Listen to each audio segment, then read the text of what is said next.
un récit historique, je ne suis pas historien. Je suis plutôt à l'aise avec le roman, c'est-à-dire avec des personnages revus et parfois corrigés par la manière particulière d'un écrivain dans son atelier, avec les éléments qui lui sont familiers, avec aussi son tempérament, son langage, ses rêves, voire même ses fantasmes. Et dans un premier temps, en fait, ce n'est pas tellement le genre qui m'a posé problème, c'est plutôt le mode narratif.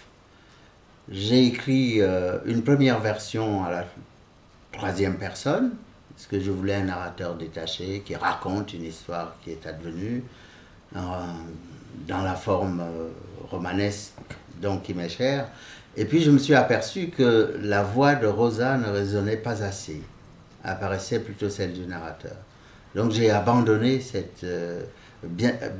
au dernier moment, avant d'envoyer le manuscrit chez l'éditeur, j'ai renoncé et j'ai prolongé donc de 6 mois la recomposition à la première personne, comme si c'était Rosa elle-même qui racontait son histoire. Et je trouve que ce changement est capital. Peut-être n'arriverai-je jamais à l'expliquer, mais il est particulier parce que un roman historique, donc qui essaye de remonter à l'histoire de l'Amérique, à l'histoire des Noirs, à la faillite aussi d'une civilisation, puisqu'elle a quand même massacré des Indiens qui habitaient là. Elle a massacré également ceux qu'elle est allée chercher pour rendre des services, mais pas des services en tant qu'hommes, des services en tant que meubles. Esclaves ou meubles, oui, des meubles qui gesticulaient.